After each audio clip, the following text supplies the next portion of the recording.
में trainee doctor के साथ रेप मर्डर केस की जांच का जिम्मा जब से सीबीआई के हाथ लगा है, तब से मामले को लेकर रोजाना चौंका देने वाले खुलासे हो रहे हैं। इस पूरे मामले में अब तक क्या क्या हुआ, कैसे आरोपी संजय रॉय पकड़ा गया, इसकी तमाम जानकारी हम आप तक पहुंचा रहे हैं।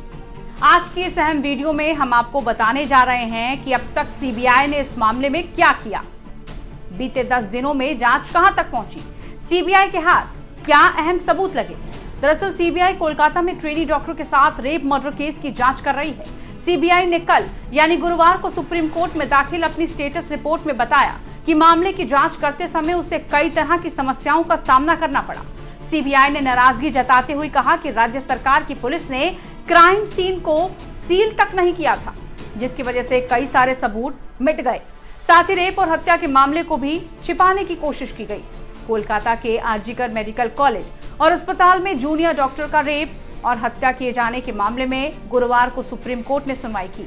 इस दौरान सीबीआई ने अपनी स्टेटस रिपोर्ट अदालत को सौंप दी।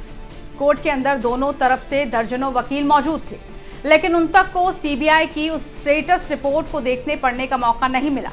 वजह यह थी कि जांच अभी जारी है और इस स्टेटस रिपोर्ट के खुलासे से शायद जांच पर असर पड़ सकता है। लेकिन जाहिर है सुप्रीम कोर्ट की इस पूरी कार्रवाई की लाइव स्ट्रीमिंग को सोशल मीडिया और मीडिया के जरिए पूरा देश देख रहा था, इस उम्मीद से कि पिछले 10 दिनों में सीबीआई ने इस केस में क्या जांच की है, इस केस की सच्चाई क्या है और कोलकाता पुलिस की जांच सीबीआई की जांच से कितनी मिलती जुलती है या फिर नहीं। लेकिन क्योंकि स्टेटस रिपोर्ट बेहद गोपनीय थी, इसलिए इन सवालों के जवाब सामने नहीं आ पाए। सुप्रीम कोर्ट को सौंपी गई सीबीआई की इस स्टेटस रिपोर्ट के अंदर क्या क्या है, ये तो पता नहीं लग पाया। लेकिन सीबीआई के सूत्रों से जो जानकारी हाथ लगी है वो बेहद चौंकाने वाली है। तो स्टेटस रिपोर्ट से हटकर आपको बताते हैं कि आखिर पिछले 10 दिनों की जांच के बाद सीबीआई इस केस को लेकर किस नतीजे पर पहुंची। तो सीबीआई सूत्रों से ये जानकारी मिली कि आरजेकर अस्पताल की जूनियर डॉक्टर के साथ गैंग रेप नहीं हुआ था, बल्कि एक रेप था और ये रेप के बाद जूनियर डॉक्टर का कत्ल करने वाला एक अकेला संजय रॉय ही था। वही संजय रॉय जिसे 9 अगस्त को ही कोलकाता पुलिस ने गिरफ्तार कर लिया था और वही संजय रॉय फिलहाल सीबीआई की कस्टडी में है। वहीं सूत्रों के मुताबिक central forensic science lab Kolkata ने सीबीआई को अपनी रिपोर्ट सौंप दी है। इस रिपोर्ट का इसलिए इंतजार था क्योंकि इससे ये पता चलना था कि केस रेप का है या गैंग रेप का, और फॉरेंसिक रिपोर्ट ने इसका जवाब दे दिया है। सीबीआई को मिली फॉरेंसिक रिपोर्ट के मुताबिक पीड़ित और आरोपी यानी संजय रॉय के डीएनए प्रोफाइल मैच कर गए हैं। इतना ही नहीं, फॉरेंसिक जांच में पीड़ित के प्राइवेट अंगों से संजय रॉय के अलावा किसी और का डीएनए प्रोफाइल नहीं बरामद हुआ है। इसका मतलब साफ है कि पीड़िता के साथ रेप हुआ था, गैंग रेप नहीं। यानी रेप के मामले में कम से कम अकेला संजय रॉय ही शामिल था और इसी रेप के दौरान संजय रॉय ने ही जूनियर डॉक्टर का कत्ल किया। यानी सीबीआई की रिपोर्ट हूबहू वही है जो कोलकाता पुलिस की शुरुआती 4 दिनों की तफ्तीश में सामने आई थी। अब सवाल यह है कि सीबीआई ने अब तक की अपनी इस जांच का खुलासा क्यों नहीं किया। तो सूत्रों के मुताबिक इस केस में कई ऐसे पहलू अभी भी बाकी हैं जिनकी जांच जारी है। दरअसल सीबीआई ये पता लगाने की कोशिश कर रही है कि वारदात के बाद मौकाए वारदात से क्या सबूतों को मिटाने की कोशिश की गई थी, क्या जानबूझकर एफआईआर देरी से दर्ज की गई, क्या केस को रफा दफा करने के लिए प्रिंसिपल ने कोई साजिश रची और क्या ये सब खुद की और अस्पताल की साख बचाने के लिए किया गया। यही वजह है कि पिछले 5 दिनों से सीबीआई लगातार आरजीकर अस्पताल के प्रिंसिपल संदीप घोष से पूछताछ कर रही है।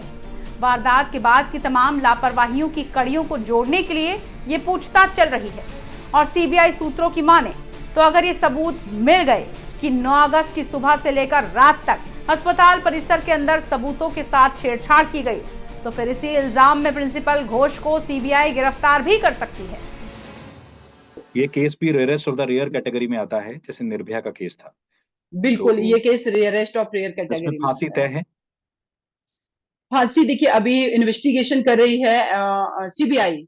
जिस दिन चार्जशीट मेरे हाथ में आ गई, प्राइमा फेसाई इसमें फांसी 100% होनी चाहिए, लेकिन फिर भी जो चार्जशीट बन करके आएगी उसमें मेडिकल रिपोर्ट, फॉरेंसिक रिपोर्ट, सारी चीज देख करके, और मैं उनके पेरेंट्स से मैं कांटेक्ट में हूँ, तो मुझे लगता है कि ये सारी चीजें मेरे पास आई तो मैं उस दिन क्लियरली ये बता पाऊंगी कि नहीं, इसमें फांसी ही होगी। अच्छा सीमा जी, आपने निर्भया का केस पूरा कवर किया, इंसाफ दिलाया निर्भया को, लेकिन कई साल लग गए। आपको नहीं लगता वक्त आ गया है? जैसे प्रधानमंत्री मोदी ने 15 अगस्त को कहा कि कड़ी सजा ऐसे राक्षस को देनी चाहिए, लेकिन आपको नहीं लगता कि अब अगर ऐसे व्यक्ति का सिद्ध हो जाए कि इसने रेप किया है, तो उन लोगों को अगर दिल्ली में किया तो इंडिया गेट में टांगना चाहिए, अगर मुंबई में किया तो गेट वे ऑफ इंडिया पे टांगना चाहिए? तो क्या इसमें बदलाव कानून में जरूरी, कौन कौन से ऐसे बदलाव करने पड़ेंगे जिससे डर पैदा हो, खौफ पैदा होगा, तभी गैंग रेप या रेप रुक पाएंगे? क्योंकि महिलाओं पर अपराध रुक नहीं रहे। अभी मुंबई से सटा है थाने, थाने के बदलापुर में 4 साल की 2 बच्चियों के साथ दरिंदगी की गई है, पूरा शहर सड़क पर उतर आया है। तो ये कब रुकेगा? तो क्या अब वक्त आ गया है कि कानून में बदलाव किया जाए? ना सिर्फ बदलाव किया जाए बल्कि मैसेज दिया जाए ऐसे सनकी लोगों को कि भैया अगर आप ऐसा करोगे तो आपको टांग दिया जाएगा। क्योंकि अरब कंट्री या जहां भी ऐसा होता है वहां एक डर है, खौफ है। तो क्या लगता है, क्योंकि आप कानून को ज्यादा अच्छे से जानती हैं, हम एक पत्रकार हैं, आप बताइए क्या क्या करना पड़ेगा अगर डर खौफ पैदा करना है ऐसे लोगों के दिलों में? बताइए जरा। देखिए, अभी आपने कहा कि अब वक्त आ गया है। मुझे लगता है मुनीश जी, जब निर्भया के साथ ये अपराध हुआ था तब भी वक्त आया था। जी। और अभी जितना प्रोटेस्ट हो रहे हैं उससे ज्यादा उस टाइम प्रोटेस्ट हो रहे हैं। पूरा देश, हर जाति धर्म वर्ग का हर व्यक्ति, बच्चे से लेकर के बुजुर्ग तक, सब निर्भया के लिए खड़े हुए थे। मैं भी उस प्रोटेस्ट का हिस्सा थी। बहुत लड़ाई लड़ी हमने। मुखर्जी नगर जहाँ रहते, जहाँ बहुत बड़ा स्टूडेंट का यहाँ पर एरिया है, यहाँ पर यूपीएससी के लिए। जी। लेकिन तब वक्त आया था, और आज हम फिर डिस्कस कर रहे हैं। कितने साल हो गए हैं?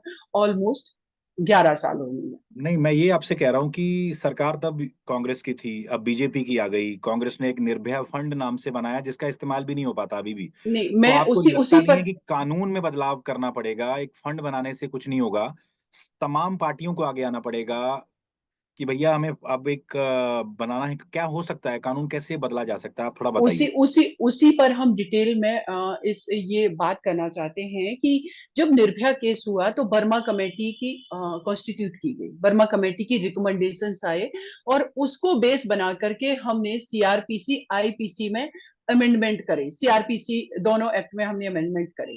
पोक्सो एक्ट में, जुवेनाइल एक्ट जो है 2016 में हमने अमेंडमेंट किए। लेकिन उसका आउटपुट क्या निकला?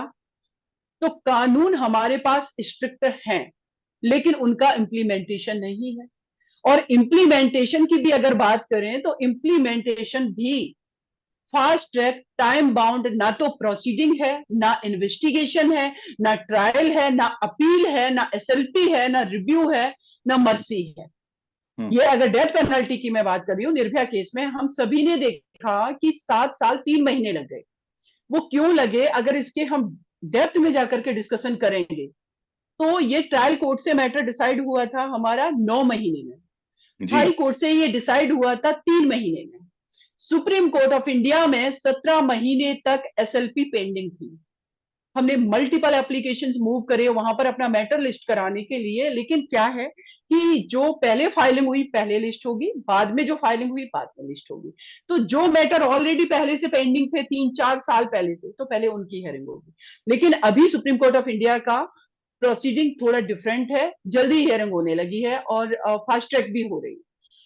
उसके बाद रिव्यू में मैटर गया, उसके बाद वहां पर क्यूरेटिव फाइल हुई, फिर मर्सी पेटिशन। और मर्सी पेटिशन की अगर बात करें तो वो 10-10, 12-12 साल से पेंडिंग है।